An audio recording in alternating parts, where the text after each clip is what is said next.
Here's your host, Luke Anderson. Hey! Happy Tuesday, all you beautiful radio listeners. Thanks for dropping in our little happy hour. We appreciate you listening. If you're watching on YouTube, here's a hand gesture just for you. Get it? You. Boo. Just for what? Boo yourself. YouTubers, feel free to hit us That'll up. probably come later. What's that? That'll probably come later. That's probably true. YouTubers, feel free to hit us up on the chat if you're listening on the radio through 105.1 FM, 1080 AM on the 105.1thefan.com, odyssey.com, or through a smart speaker. Use the text line 503-2GO-FAN. That's 503-864-6326. Share your thoughts, ask questions, solicit advice, or answer me this. What is your favorite obscure sports play or on-field action? Jeff Rust, do you wish you could see more of – what do you wish you could see more of in sport? Would you like more half-court game winners, perfect games? Do you want to see more opening kickoffs, return for touchdowns? What's your favorite thing you don't see very often? Well, there aren't many more exciting plays than, say, a punt return or a kickoff return for a touchdown. Oh, just flat out? In all Just of sports. punt and kickoff returns? Yeah. There aren't many more exciting plays you'll see than that. Well, can I give you one? Off the top of my head. Can I give you one that Sure. I watched probably 30 times today? Okay. Here you go. And here comes Bobrovsky all the way down the ice. And Bobrovsky's got the gloves up, and he's going after the Delkovich. We've got a goalie fight. It's the Delkovich and Bobrovsky. Oh, Bobrovsky doesn't take us. Wow.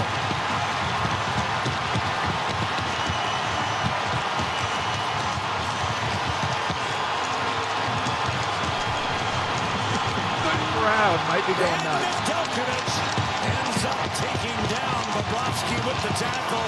I'm not sure a whole lot of punches landed, but you don't see that every day. No, you don't. Florida Panthers goalie Sergei Bobrovsky skated down the entire length of the ice to fight. Bobrovsky, it sounds like a Saturday Night Live sketch. Well, Bobrovsky has a great nickname, Bob.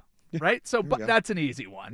He went down to fight the San Jose Sharks goalie. His name is Alex Nindavijagava. Gesundheit. Yes, bless you as well. Rare goalie fight, 4-1. Sharks win, but that's a good one, man. Did you hear that freaking crowd? I All did. the thumping and bumping. Well, the you thumping- could barely even hear the announcer. That's people just pounding on seats in Had the they not glass. said that the gloves are off, I would have been like, is that the gloves? No, the sound dude. hitting the helmets? It's so. I got caught in just a loop of watching that. I was watching it on X, so it just replays Goalie again and fights. again. Goalie fight is a good one. If you're listening, share your favorite rare sports moments, but I think that one is a little bit hard to beat. But right now, we need to talk about the NFL. It's set. We have championship weekend. Indeed. It is set. I don't know what games you wanted, but I think if I remember correctly, you and I were talking about the NFC and getting a chance to watch Rams Seahawks round 3. The Los Angeles Rams travel up to Seattle. They're going to take them on. This is exactly the matchup that I wanted because I didn't want any cheap shots. I didn't want to take the weakest remaining opponent and figure out the easiest way to do it. You already played the 49ers and whooped them up pretty good. Now here's your chance to take the Rams out beyond the woodshed, beat them in a close game, or, hey, maybe the Rams show up and play a complete game. They have not done so yet in the playoffs. It feels like it's Seattle's game in this, but this is the matchup that I wanted. I don't think you can get much better. First thing I did after the Rams eked out the victory in overtime against the Bears, check the weather forecast. Yes. It looks nice. It's going to be nice again in Seattle. 47 degrees, some sun peeking out. Yes, the home field advantage for Seattle. Oh, you get the wind and the rain. Yeah. It was so nice on Saturday. It is going to be just as nice this coming Sunday, and they get the 3:30 kickoff. The whole thing is fantastic. Did you know that this could be a historical playoff matchup if we break down the numbers? Do you know what DVOA is? Defensive value over average? It's something. Nobody actually knows That's a what it guess. really means, but there's defensive and offensive, and then there's total. It's a whole thing. Basically, the way that I understand it, I pulled up a page. This is like 9,000 words. I'm going to read you the short version of DVOA explained by this guy, Aaron Schatz. Yes, his name is Schatz, Schatz. He says, in the ultra short version, DVOA measures a team's efficiency by comparing success on every single play to a league average based on situation and opponent. Okay? Okay. They've used this metric to go back and look at as many football games as they possibly can in historical reference. So it seems to be, because you're basing it on the average, it gives you an idea of how good these teams are.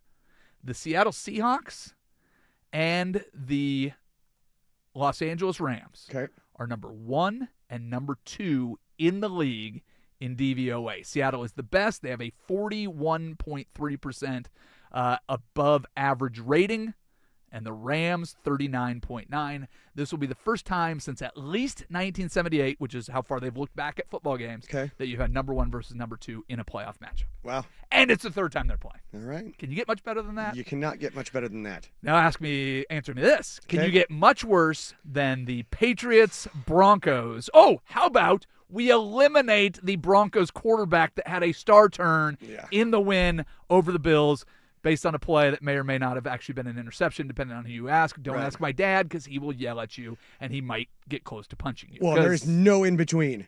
People are like, absolutely that was a catch, or that was absolutely not a catch. There's no in-between. It was an interception, and they made the right call, or that could not have been more wrong ever in the history. Like, even where they adjusted the frame on the Immaculate Reception to show it not hit the ground. Right.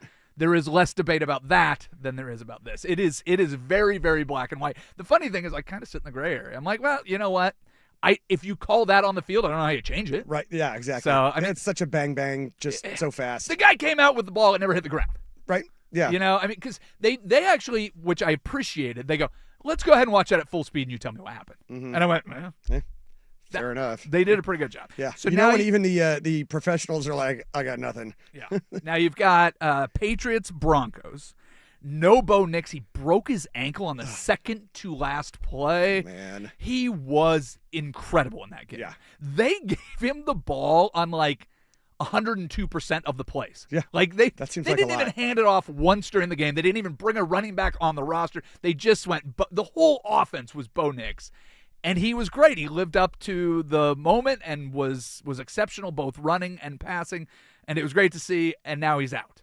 Would I have said the performance was this great if he didn't break his ankle? Maybe not. But at least for the excitement about the game, Jared Stidham, no thanks. No thanks. So that's going to be terrible. I'm ready for the Patriots to go out and win this game. I'm mentally preparing myself. I've told you again and again, globally, I'm not ready for the Patriots to be back in a championship window, but it feels very much like they are. They played a great game. Contributions from everybody on their team. They were exceptional in the win over the Texans. The Texans, not so much. It was an ugly day, and the weather was awful. C.J. Stroud just peed down his leg, didn't he? He got zero help from his receiving core. Nico Collins was out. You lose your Dalton Schultz early. You lose another tight end late. There was zero help, and we'll talk about this later as just a preview of things to come. Mm-hmm. Drake May got incredible help on some incredible plays, both from his offense and his defense. There was at least 3 catches in that game where I don't know how you make that catch.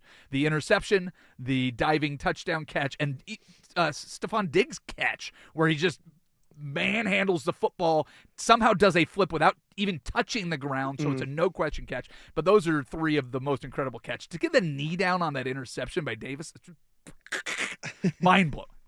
So what this sets up, and part of the reason I wanted to start off with the matchups that you're going to see, you have 3 possibilities of Super Bowl rematches. Yes. 2 of them are among the worst Super Bowls maybe ever as far as competitiveness. The Rams-Patriots when they played, I realized it was Jared Goff, but it was still Sean McVay and obviously the Belichick era. That was the one that was, 1-0? That was the Belichick just going, we're just going to sit on your chest, tap on your forehead. We're not going to bother to try to score because we won't let you score. That was one of the most boring Super Bowls ever. Mm-hmm. Now, as a Seahawks fan, listen, a 43-point win in the Super Bowl is pretty incredible, or a 35-point win. I guess it was 43-8. You get that. It's great. It's your first Super Bowl as a Seahawks fan. That's wonderful.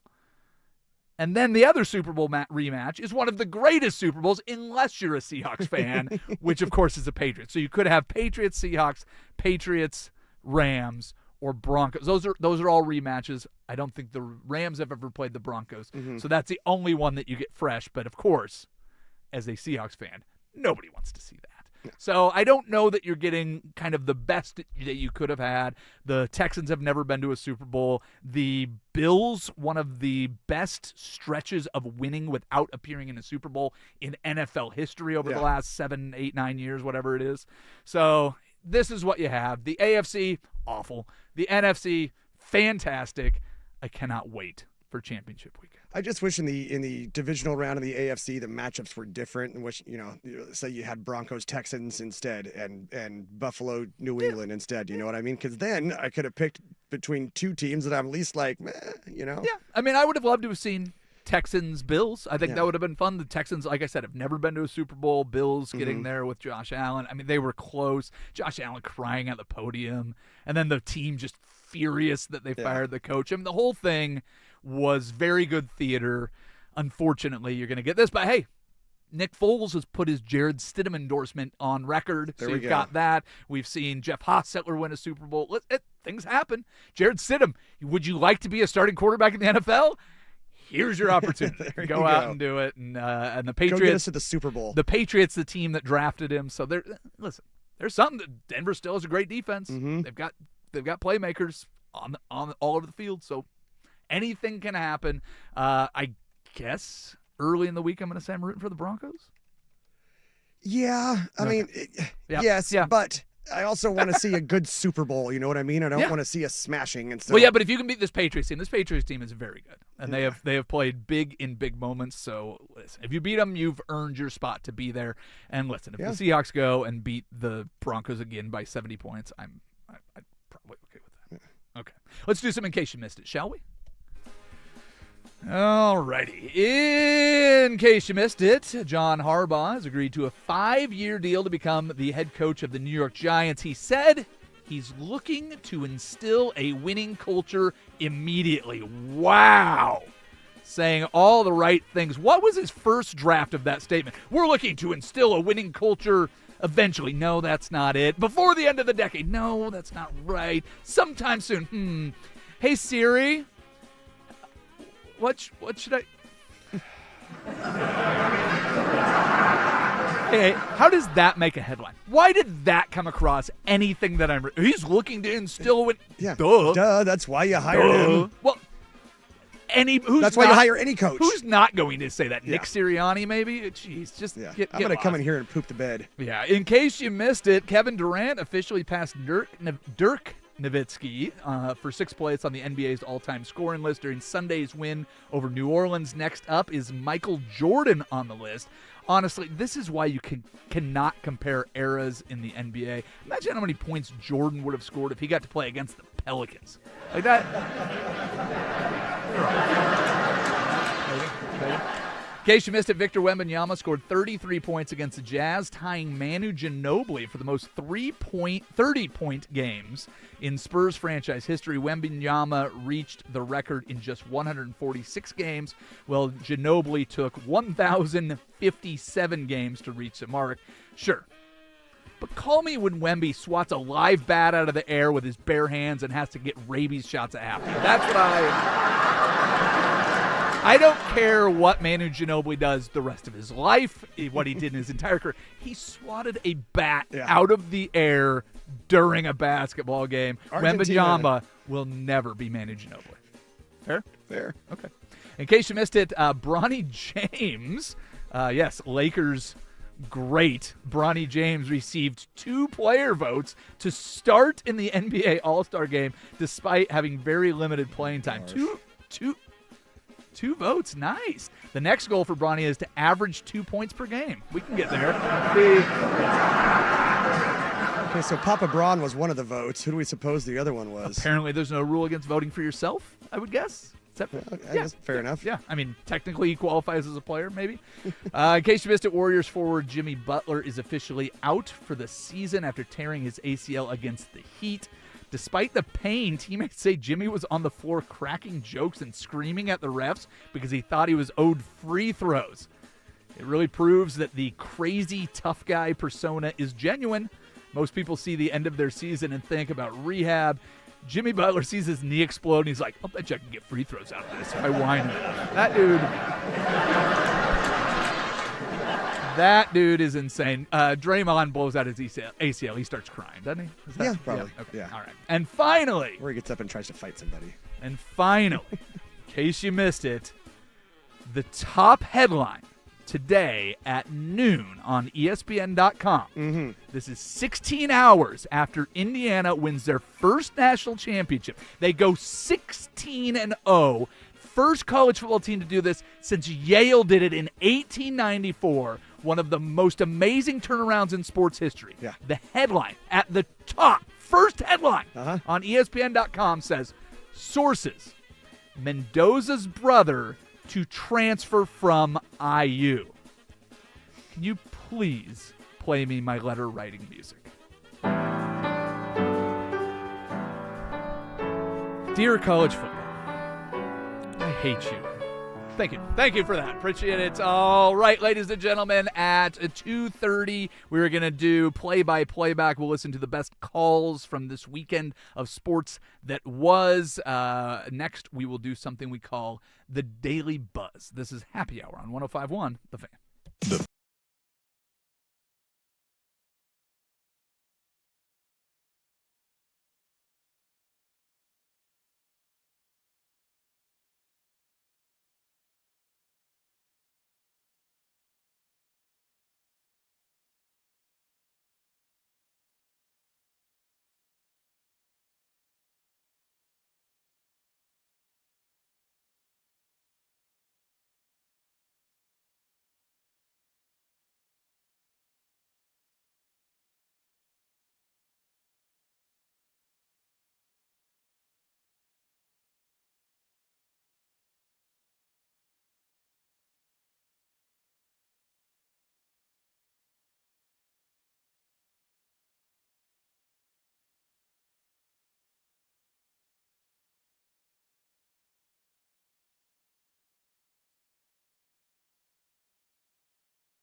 Headlines, trending topics, and trivial matters that got our attention. It's the Daily Buzz on the Fan Happy Hour. The Buzz.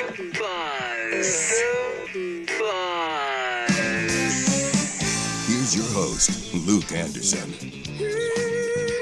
All right, the Seattle Seahawks get a decisive 41-6 victory over the San Francisco 49ers. The rushing game looked awesome with Ken Walker. K9 had 116 yards, 3 touchdowns, only the second Seahawk to score 3 rushing touchdowns in a playoff game. That's the good news. The bad news, of course, you lose Zach Charbonnet. Sounds like a torn ACL. He's obviously out for the rest of the playoffs.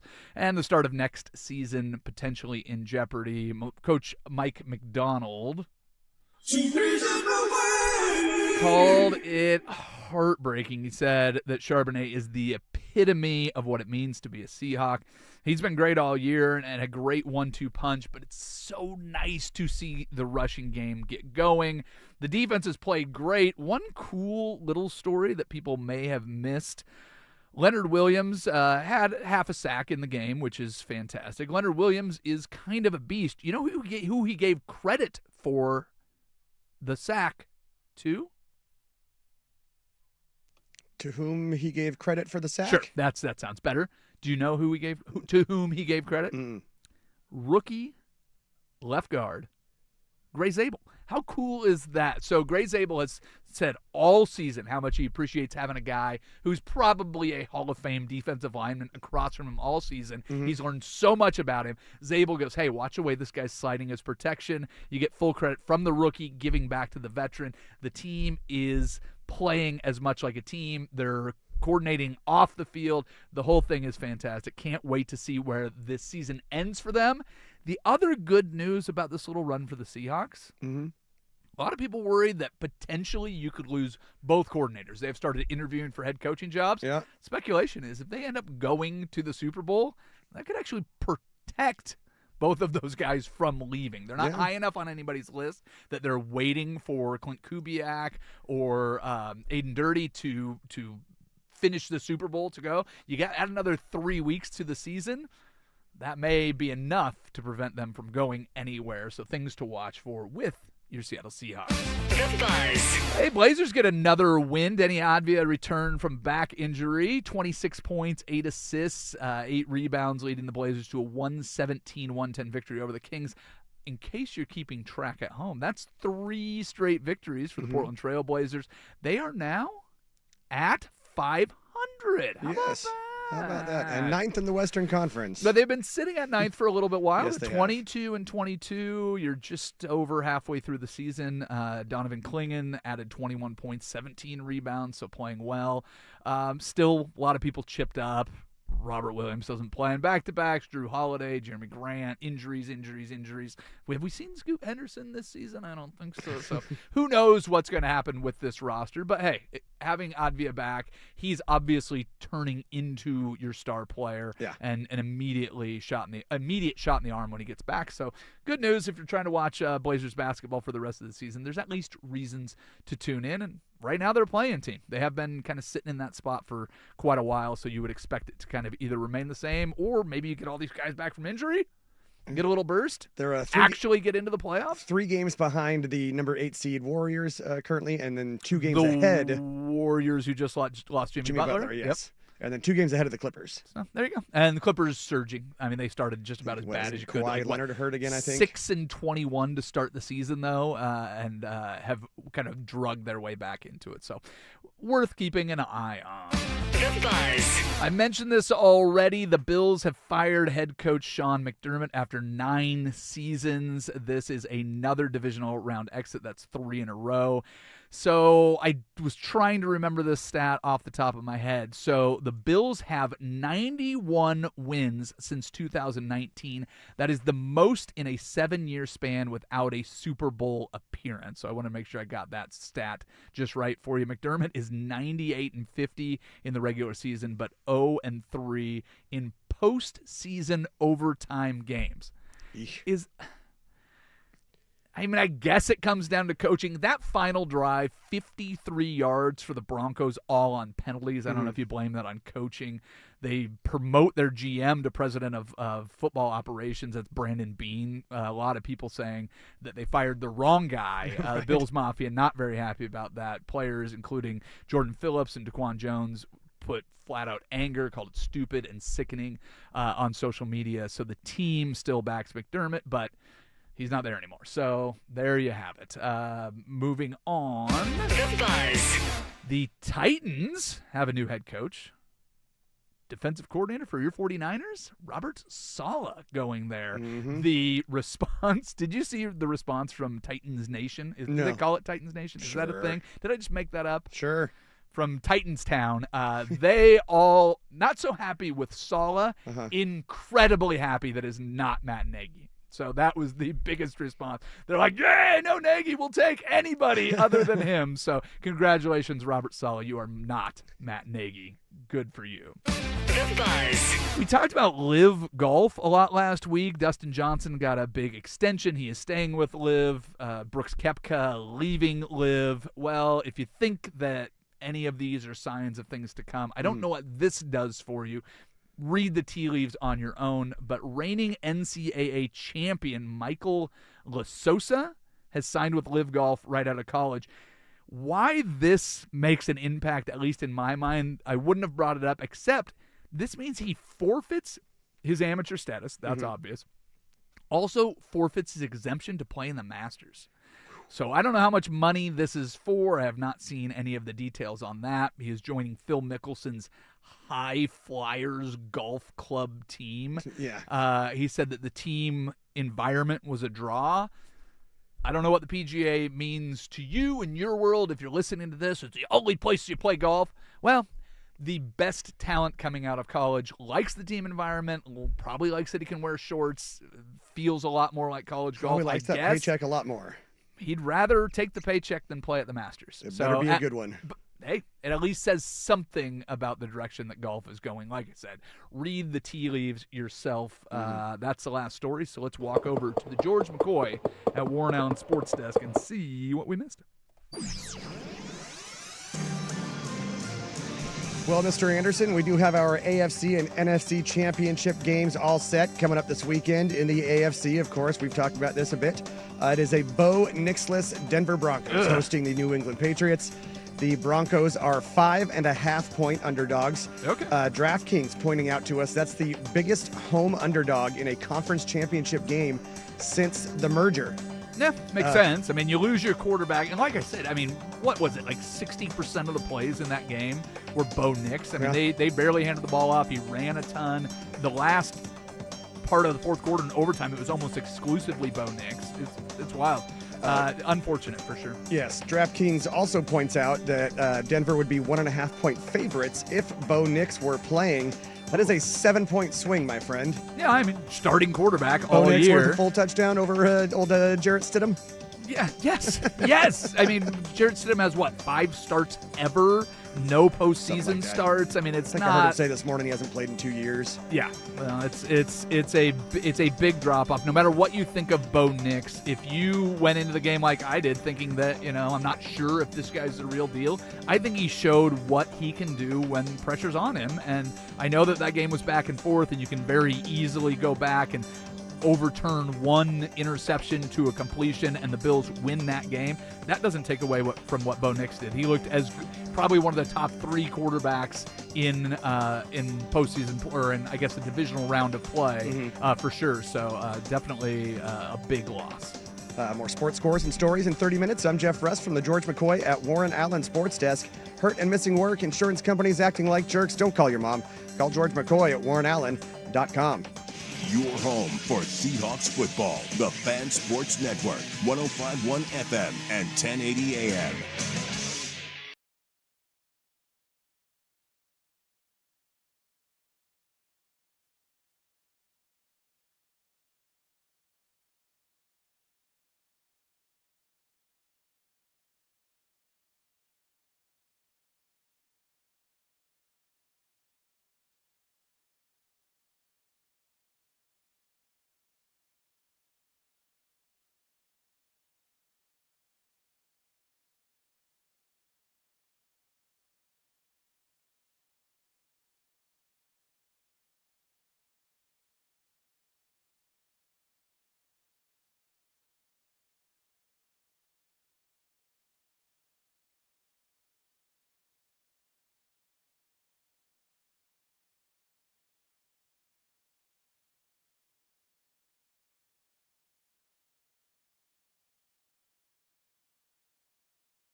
It's Tuesday on the Fan Happy Hour with Luke Anderson. You might not want to let your children watch this. Time for play-by-play back. Gary Newton is the greatest corn dogger ever. Real game calls, real reactions, and one big question. Is that a corn dog in your pocket? Oh yeah. That's my practice dog, sorry. Coming after him all out. They pick it up, and they go deep down the field, and the pass is caught. No, it's McMillan has the football. How about that? Jaquan McMillan ends up in a wrestling match with the football. It just looked like Cooks might be able to make the play like he did a week ago. Well, the Denver Broncos moving on after beating the Bills 33-30 in overtime. One big story, of course. Denver will be without Bo Nix after breaking his ankle. The other was that throw from Josh Allen, intended for Brandon Cooks. Fans are either adamant Cooks had possession and it was a catch, or he absolutely did not. Where do you stand? Fans were absolutely rooting for the Bills or absolutely rooting for the Broncos. I think that's kind of where you stand on it. I mentioned this earlier. I kind of sit in the gray area. I mean, it's very difficult watching that play at full speed to make any proclamation. The problem still sits with the NFL. What is a catch? What is not? Because you saw 3 or 4 plays the rest of the weekend that kind of had a similar outcome, and they went to the receiver. So it makes it very difficult because you cannot figure out one of the things that should be the absolutely most obvious. The truth of the game really was, though, that Josh Allen didn't play good enough to win that game. So as much as I would like to say that that was a pivotal moment, it felt like there were other opportunities throughout the game where they could have set up to win it. That fumble at the end of the half that gave the field goal back to Denver was insane. I can't believe that happened that way. But it just felt like he was pressing too hard. I think all the talk that we had about this being his big opportunity must have weighed on him in some way, not me specifically saying it, but that feeling like, hey, we have to win this game. I have to do it all myself. That was the first time I ever remember seeing Josh Allen really feel the pressure, and the crying press conference at the end did not help. It's Rashid Shaheed. With the seam, Shaheed breaks through. Still going. A flag flies. Shaheed's going to take it all the way. Let's see if it stands.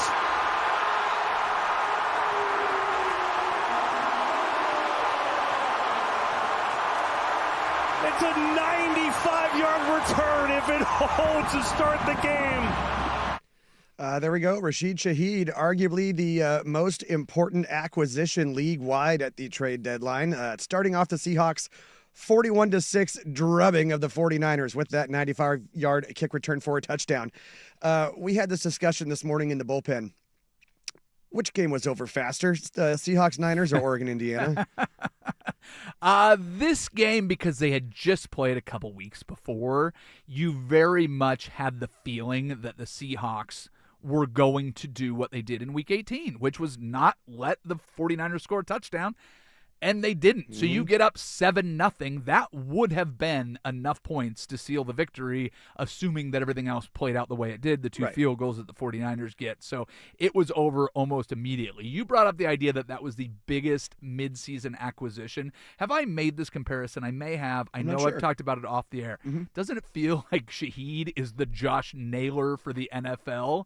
Yeah. A little bit? Yeah, a little bit. Here's my other quick Mariners comparison. I'm going to go very far down the Seattle Homer rabbit hole. I'm going to compare Sam Darnold to Julio Rodriguez. Julio, very, very good early in the games when all the pressure wasn't on him. But what happened to Julio in the big moments, late innings, a lot of strikeouts. It always felt like if he was able to get that big hit in the big moment, Seattle had a chance to go to and win the World Series. I'm going to put the same pressure on Sam Darnold, and I'm not saying that he will necessarily strike out in those moments, but I have the same apprehension if this game on Sunday comes down to the last at-bat and you have Sam Darnold or Julio Rodriguez up there, I think I have the same feeling about it. Those are my baseball comparisons. But Shaheed, you're absolutely right, was huge and changes the entire demeanor of this team. It's awesome. Now, was this the game where once we made our picks, I said this might be able to be used for the dumbest things we said last week? Yeah, this is. Yeah, when I was like, I see this is a field goal game. Well, I have. It was a field goal game for the 49ers. I do have an update that I'm saving for the end of the show intentionally, just for you. Gotcha. Anderson coming off the edge. May steps into it, takes a shot downfield, and caught for the touchdown. Kayshon Boutte. Wow. Pretty amazing job. Great throw, outstanding catch by Kayshon Boutte. That's some of the things that we've seen from him throughout this season in what has been a breakout year. I mentioned Stingley was targeted just one time through the first 3 quarters, twice on this possession. He got called for the penalty, and then they take him deep for the touchdown. Can't do it any better than number 9 did right there. Kayshon and that Boutte with a tremendous catch right there to help lift the Patriots over C.J. Stroud and the Texans. C.J. Stroud, by the way, just god awful.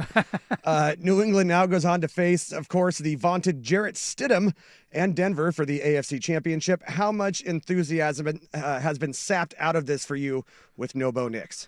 A lot. I mean, there's certainly quite a bit about it. The problem with this New England Patriots team that I have, really only their uniforms, and not the design or the whatever. It's just the logo on it, man. I cannot get behind the Patriots, but all of the other things that you have going on, they talk about it right there in that clip. Kayshon Boutte has had this emergent season. Easy guy to root for, one of the best catches. Now, the other guy that made the other touchdown catch, Stephon Diggs, is somebody that I root vehemently against for potential allegations. We'll see what happens call them with those. off-field reasons. Yeah, whatever. He made an incredible catch. The interception by Davis. Having the injury report news that we got, I think it was on Friday that we talked about it. No Nico Collins coming back. Yes, Christian Gonzalez coming back. There were guys making plays all over the field for New England. They feel as complete as the Seahawks to me, and that feels like the inevitable matchup, maybe even with Bo Nix. But the way that they played in the same conditions, where I don't think I've seen anybody make a important catch or a big play on defense for the Houston Texans, people all over the field making huge plays. The weather didn't seem to bother New England, and obviously it bothered Houston. It's a dome team traveling north, so maybe that's the weather. You didn't see any of that in the 2 other snow games that we had. So it's pretty easy to root for New England if they're not New England, but they are. This play should be, honestly, the game-winning play. There's a couple things I absolutely hate about DJ Moore's route, and I'm being a little harsh on him, but it's absolutely his fault. One, deep crosses, and I'm not sure exactly what that is, but I think it is 18 to 22 yards on the hash. He should be here. 2, it's not even looking like he's acting like a primary receiver on this route. You are the primary. There is nobody else. First of all, look at this pocket, right? Second down, you got a deep pocket.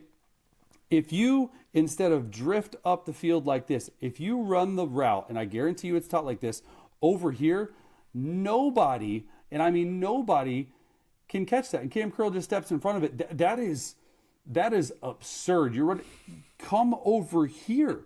That's where Caleb is trying to throw you open. Over here, right where that oblique is. Right here where the oblique is. There's a lot of visual references in that, but I think you get the point. Yes, exactly. So it seems almost unfair to call that a Caleb Williams interception when it seems like it's DJ Moore that gave it up. Well, that's Chase Daniel, too. That is a longtime NFL quarterback, and you can hear in his tone how pissed he is. Yeah. I don't want to call him out, but that's absolutely your fault. It's so yes, good. career NFL backup quarterback Chase Daniel, X's and O's, blah blah blah. Did DJ Moore just quit on that play? I mean, I was very quick to go, oh, here's Caleb Williams, clean pocket all the time in the world, not able to make a throw. He makes a Tecmo Bowl play to get the touchdown, to put them in position to go to overtime. I'm just going to run back 30 yards and chuck it up in the air, and it works. And immediately my thought was, oh, I can't wait to see this push-off. It actually wasn't that much of a push-off from Kmet. And you have that play, and then he's wide wide of any pass rush, just sitting back in the pocket all the time in the world. I was ready to kill Caleb Williams immediately on the show. But listen, if a NFL quarterback, I don't care if he's a career backup or not, is telling me that there is no way it's anybody's fault except for the wide receiver and watching it, I don't care how bad your footing is. He was 10 yards off where he was expected to be. Yes. Caleb even said he expected him to go flat. That close to being Bears-Seahawks, and I would have given the credit to the Bears. They played great in that game. Caleb Williams is ridiculous. I wanted to come on here and say that he can't do the simple things well, but that apparently not his fault. So I will give it to Chase and take his assessment of the play over mine. He's going to take off and run. Mendoza weaves his way first and goal. Diving toward the end zone. Touchdown!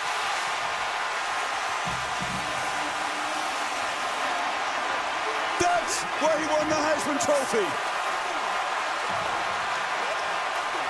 He already won.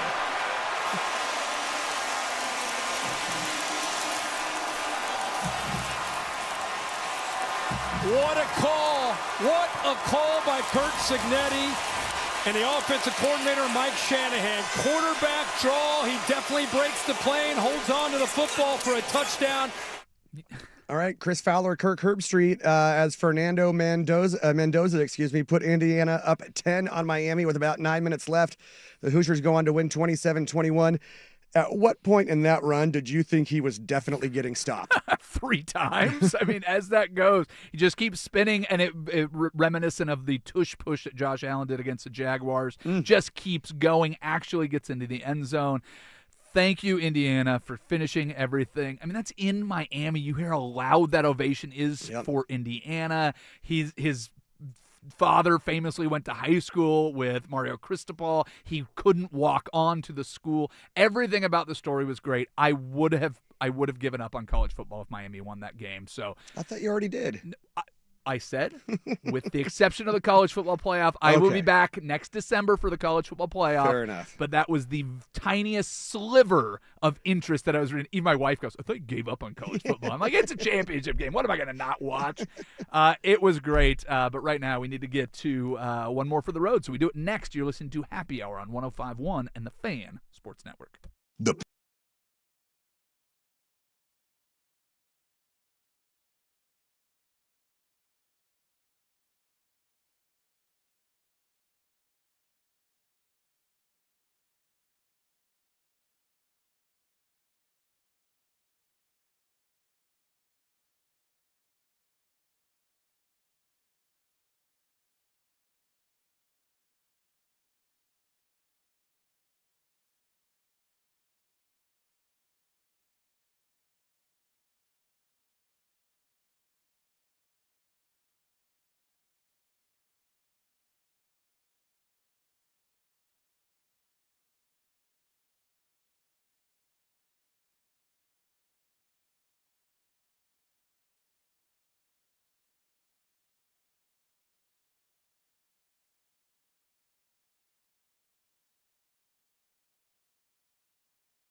Relax, hot shot. Welcome back to the Fan Happy Hour. We're about to wrap things up. Maybe you guys like what I have so far? Wicked woman, cool creams and misters. You got a cool spell on me. Let's grab one more for the road. Come on, everybody.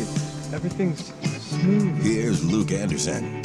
All right, Mr. Rust, what are the people saying on the text, toy, and YouTube chats? We got B-Money on the YouTube saying 5 days till my birthday and my very first Spurs home game. Oh, all right, yeah. Happy birthday. You will watch Victor Wembanyama and the Spurs take on the New Orleans Pelicans. Well, you know what? Going down to watch a game in another town, always awesome, unless you're in San Antonio listening to this. But, yeah, traveling to go see a game, that's a blast. Have a good time. Yeah, and then outside of Indiana, Miami would have won the national championship this year.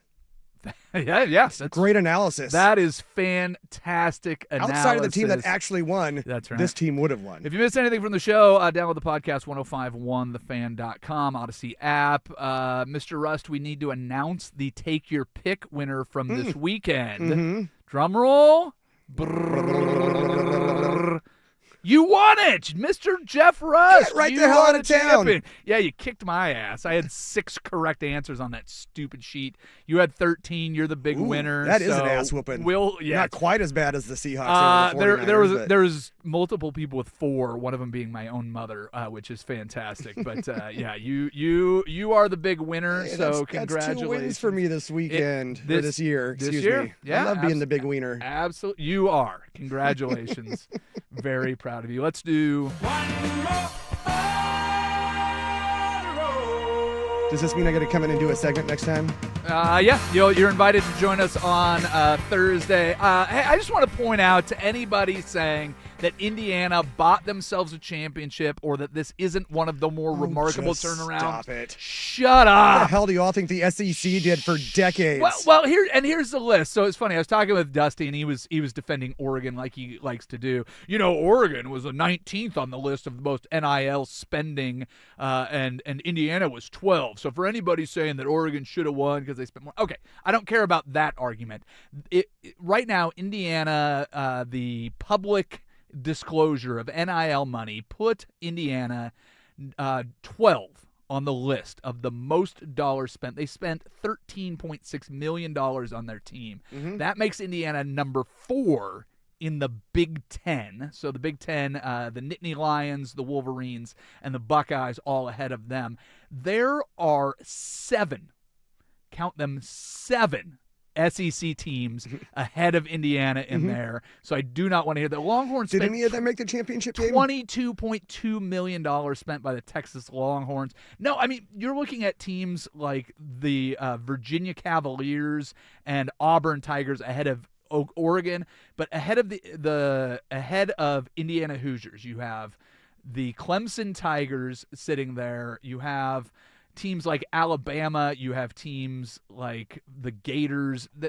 Everybody's spending a lot of money. Yeah. Perhaps so I missed it. Where is Miami falling there? Miami is a private university. So it's only the public institution. Yes. So take Miami, take Notre Dame, take USC out of there. So there are a lot of those. USC would be embarrassed. Well, of course they would. But I mean, I'm sure Miami's roster wasn't free. So if you look at that and do that. So anybody that thinks that a 2-year turnaround from being one of the worst programs in the history of college football and turning around and winning a championship with a guy, I'm sorry, how did you describe Curt Cignetti according to people that interviewed him prior to Indiana hiring him? They thought he came across as a serial killer. You have a serial killer that just won a national championship, a guy that does not smile on touchdowns or field goals made or interceptions by your own defense. You can block a touchdown and recover it for a championship game, and nobody cares less than Curt Cignetti. The whole thing is awesome. Congratulations to Indiana. You've given me the tiniest sliver of hope